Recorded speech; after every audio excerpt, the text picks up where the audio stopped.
Hi everyone, welcome back to my channel. Hi if you're new, and welcome to my YALC book haul.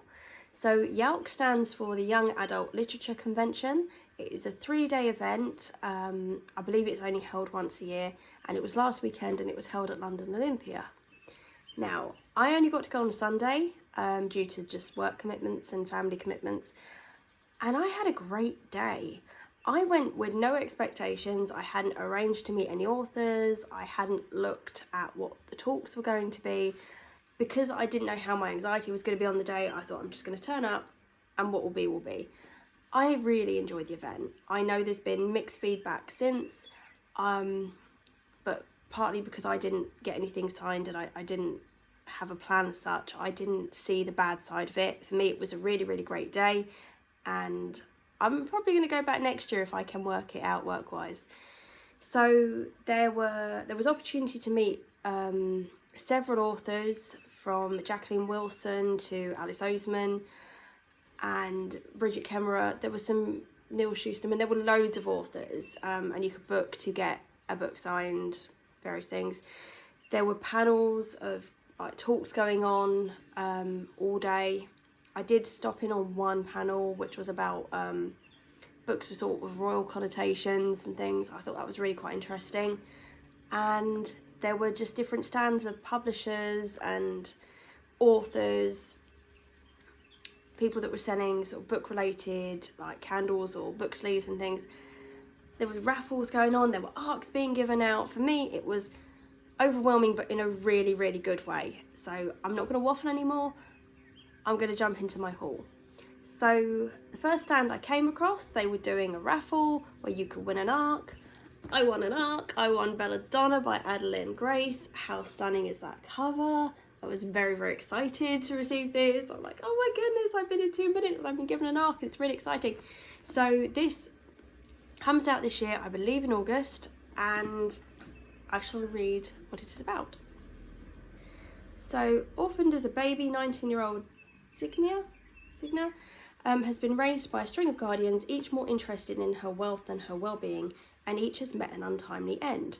Her remaining relatives are the elusive Hawthorns, an eccentric family living at Thorngrove, an estate both glittering and gloomy. Its patriarch mourns his late wife through wild parties, while his son grapples for control of the family's waning reputation, and his daughter suffers from a mysterious illness. But when their mother's restless spirit appears, claiming she was poisoned, Signa realises that the family she depends on could be in grave danger, and enlists the help of a surly stable boy to hunt down the killer. Her best chance of uncovering the murderer, though, is an alliance with Death himself, a fascinating, dangerous shadow who has never been far from her side. Though he's made her life a living hell, Death shows Signa that their growing connection may be more powerful and more irresistible than she dared imagine. That, to me, sounds amazing. So not only was I excited to get an ARC, it sounds really, really good. I cannot wait to read this book. Then I went to another stall where if you bought a book, then you would get an old ARC. And I saw an old ARC that I wanted, and then I saw a book that I wanted. So for £5, I walked away with these two beauties. So this is the book that I wanted, that I've never heard of before. This is Tarnished by Kate Birch. And I think this sounds brilliant. Tell me what you think. Ella was genetically engineered to be the perfect pet, graceful, demure and kept. In a daring move, she escaped her captivity and took refuge in Canada. But while she can think and act as she pleases, the life of a liberated pet is just as confining as the congressman's gilded cage. Her escape triggered a backlash, and now no one's safe, least of all the other pets. Apologies for the pause. I thought I heard a van and I'm expecting a parcel. Anyway, but she's trapped, unable to get back to Penn, the boy she loves, or help the girls who need her. Back in the United States, pets are turning up dead. With help from a very unexpected source, Ella slips deep into the dangerous black market, posing as a tarnished pet available to buy or sell. If she's lucky, she'll be able to rescue Penn and expose the truth about the breeding program. If she fails, Ella will pay not only with her life, but the lives of everyone she's tried to save. So it's got dystopian vibes for me. It sounds a bit weird. I think it sounds really quite interesting. So I was really pleased to get that. Then with this ARC of the Glass Magician. And this came out in April 2020. New York, 1905, the Vanderbilts, the Astors, the Morgans. They are the cream of society and they own a nation on the cusp of a new century. Talia Cutler doesn't come from money or have family connections, but she knows magic, stage magic, and she dazzles the audience with fantastical acts. One night a trick goes horribly awry. Talia discovers a magic beyond her stage, twirls and costumes, finding her world far more enchanted and herself far more powerful than she ever imagined. To understand what that is, Talia will have to experience a New York more dangerous than any stage she's known before the real monsters descend to feast. I thought that sounded fascinating, so I was really, really pleased to get that. Then I won an ARC. So there were various like, if you sign up to this, you can maybe win an ARC, we'll email you later, or just raffles and things. So I got an email just as I was about to leave actually going, you've won an ARC, go visit this stand. So I won A Game of Life or Death by Triona Campbell. This comes out in February 2023, so this is quite an early ARC, but it sounded great. On the back it says, players, welcome to Zootek's newest game, Shackle. Now let's see how long you can live. I love books with sort of games and things like that. I enjoyed the Hunger Games. I like watching things like the Squid Games, things like that. Anything, there's a bit of a battle and things, a contest, I think is great. So this is when 16-year-old Asha Kennedy discovers her older sister Maya's dead body in her home. Her world falls apart. Desperate for answers and to stay out of the hands of social services she grew up in, Asha turns to her hacker friends for help. Her search leads her to Zootek, a hit game studio where Maya was a lead coder. As Asha unravels the riddle of her death, she realises that the only way to uncover the truth is from the inside. Sorry, life happens, other half. Anyway, so as Asha unravels the riddle of her death, she realises that the only way to uncover the truth is from the inside. Asha goes to old life and infiltrates a Zootek e-support tournament as they launch Shackle, the revolutionary virtual reality video game Maya was working on, which hides a monstrous secret. I think that sounds brilliant. I am very, very, very excited to get into this. So far, I was like, woohoo, this is brilliant. Then I found this gorgeous graphic novel.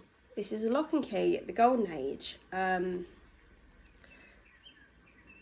this was £1. It gets better. Trust me, it gets better. But this is stunning.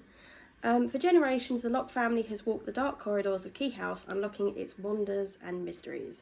In 5 masterful crafted tales, Joe Hill and Gabrielle Rodriguez explore a bygone era from the Lock and Key saga, pitting a captivating new cast against unfathomable terrors, culminating in a blockbuster crossover with DC's Sandman universe. So this has got 3 prequel short stories, and I'm very excited.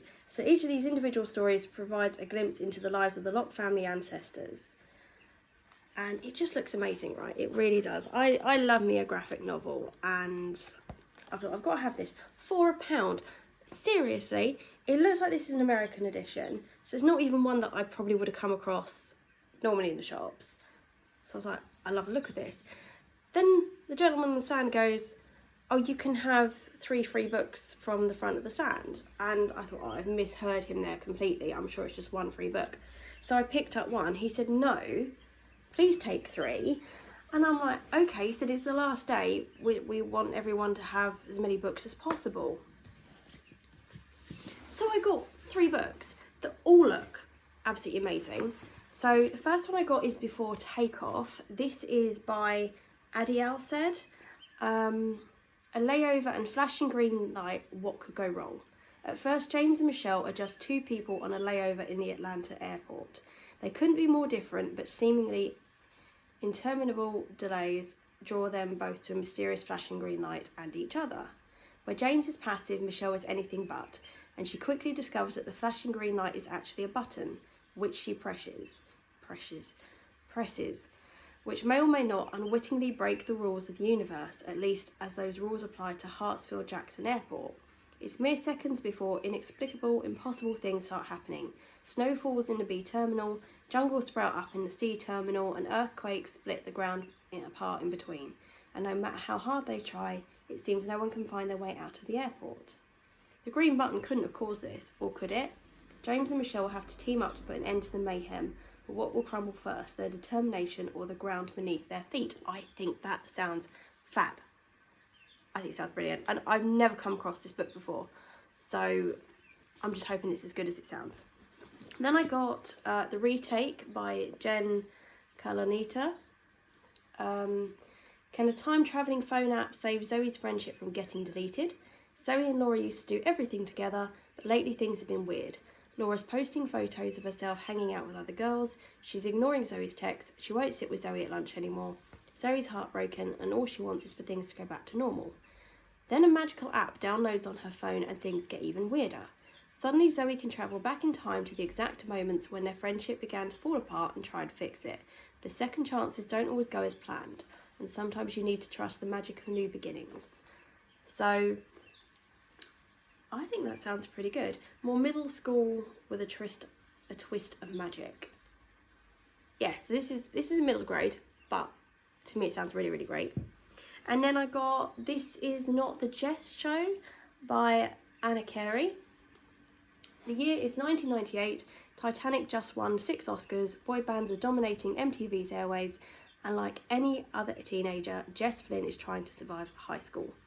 Between a crush on her childhood best friend, overprotective parents, and her sister's worsening health, the only constant is her hometown of Swickley, which feels smaller by the day. Jess is resigned to her small life until the day she discovers a mysterious device with an Apple logo, causing her to question everything and everyone she's known. As more cracks appear in Jess's world, she faces a choice. Can she live the rest of her life knowing it's a lie, or should she risk everything for the truth? A fast-paced, mind-bending YA thriller packed with 90s pop culture references. Perfect for the fans of Riverdale, This Is Not the Jess Show will keep readers guessing until the very end. I think that sounds really good. They're giving away 3 books. Why were they giving away 3 books? It's amazing. I was really pleased. It continues. Right. I then picked up just various stands, a couple of books I wanted. I've been looking out for The Poppy War by R.F. Kwan for quite some time. I got this for £3.50, which was great because I nearly bought it on Amazon for a tenner the other day. So I was like, yes. I believe it's high fantasy, obviously war related. Parallels with modern Chinese history resonate deeply and darkly in this blood-soaked epic of orphans and empresses, gods and shamans. It appeals. Then I found Legendborn, and they both died at the end. These were 2 for £5. At the end of the event, everyone was basically halving prices, so these have both been on my radar for quite some time.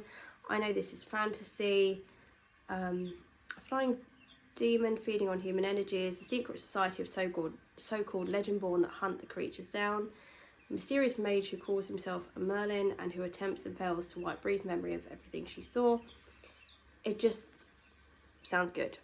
Okay, I'm getting into fantasy and I've wanted to read that for ages. And then I got They Both Die at the End by Adam Silvera. So on September 5th, a little after midnight, Deathcast calls Mateo and Rufus to give them some bad news. They're going to die today. So they're strangers, but they meet up and they spend their last day together. It sounds intriguing. It does. Then I popped down to Comic-Con. And there was a store there, and he was giving away books for £1 each.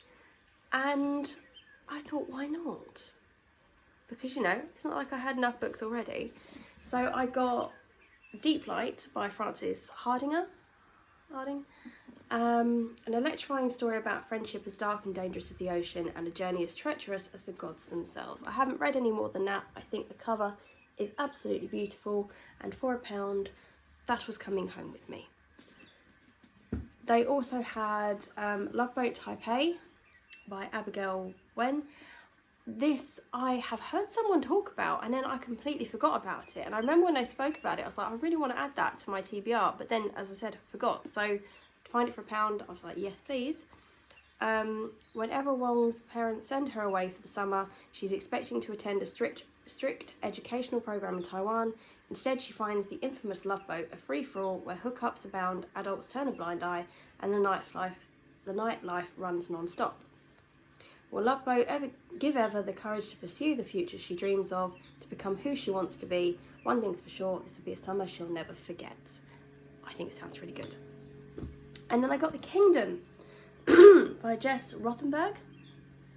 And welcome to the Kingdom, a dazzling fantasy theme park where happily ever after is not a promise but a rule. 7 beautiful fantasists, half human, half android princesses are programmed to make wishes come true no matter what. When fantasist Anna meets theme park worker Owen, her fairy tale ends in blood. Now she's on trial for experiencing human emotions beyond her programming and must come face to face with what she is and what she's done. But the truth is dangerous and no one wants the kingdom to fall. I think that sounds cool. That's another really good cover. We have 5 books left. And I'm just as excited about these as I am the rest. So let me kneel and grab them. I got, for £5, Aurora Rising and Aurora Burning. These are by Amy Kaufman and Jay Kristoff. These are books 1 and 2 in the series. 1 is Braid Edges. I know they're sci-fi, and this one's been on my radar for a little while, so I thought, why not? Is this my parcel? It is not my parcel. Right, so the year is 2380 and the graduating cadets of Aurora Academy are being assigned to their first missions. Star pupil Tyler Jones is ready to recruit the squad of his dreams, but his own boneheaded heroism sees him stuck with the dregs nobody else in the academy would touch. A cocky diplomat with a black belt in sarcasm, a sociopath scientist with a fondness for shooting her bunkmates, a smart-ass tech whiz with the galaxy's biggest chip on his shoulder, an alien warrior with anger management issues, and a tomboy pilot who's totally not into her squad leader, in case you were wondering. I mean, it just sounds brilliant, so I thought the opportunity to get the sequel as well, both for £5, it was going to happen. Then, I was so excited by the next purchase. I spent £15 on one stall, and I got 3 books for that. I was able to get Skandar and the Unicorn Thief. This is by A.F. Stedman. This has just come out, and it sounds brilliant. This basically, I believe, is kind of meant to be the equivalent of Percy Jackson, or sort of like that kind of ilk, if you like. Skandar Smith has only ever wanted to be a unicorn rider, to be one of the lucky few selected to hatch a unicorn, to bond with it for life, to train together and race for glory, to be a hero. But just as Skandar's dream is about to come true, things take a more dangerous turn than he ever could have imagined. A dark and twisted enemy has stolen the island's most powerful unicorn. And as the threat grows ever closer, Skandar discovers a secret that can blow his world forever. It sounds good. And I was excited. So I nearly actually picked this up the other day, and I was like, no. And then when it was £5, I was like, yes, it's happening. Then, at the end, 2 hardbacks for £10. 2 hardbacks for £10. They both came out this year. I'm genuinely really excited about these. I got Book of Night by Holly Black, where I got a special little Book of Night pin as well, which, I mean, I've picked this up and then put it down a few times. I'm like, no, I'm not paying $16.99 for it in Waterstones, however tempted I am. And it's just, yes, I know this is fantasy but and magic, and just, yes, please. A modern dark fantasy of betrayals, cables, and a dissolute thief of shadows. And yes, please, I'm having that. And I got Hide by Kirsten White, which I believe is a YA horror. 14 competitors, 7 days, everywhere to hide but nowhere to run. Come out wherever you are. This sounds brilliant. I mean, look at this map right at the beginning. How awesome is that? Very awesome is the answer there. The challenge: spend a week hiding in an abandoned amusement park and don't get caught. Prize enough money to change everything. People around her begin disappearing one by one. Mac realises the competition is more sinister than she ever imagined, and together might be the only way to survive. So, that was my haul. That's my 19 books. Let me know what you thought, if any of those appeal to you, or if you've read them, what you thought. I'm excited. I can't wait to start reading those. I am so pleased that I went to YALC. Bring on next year.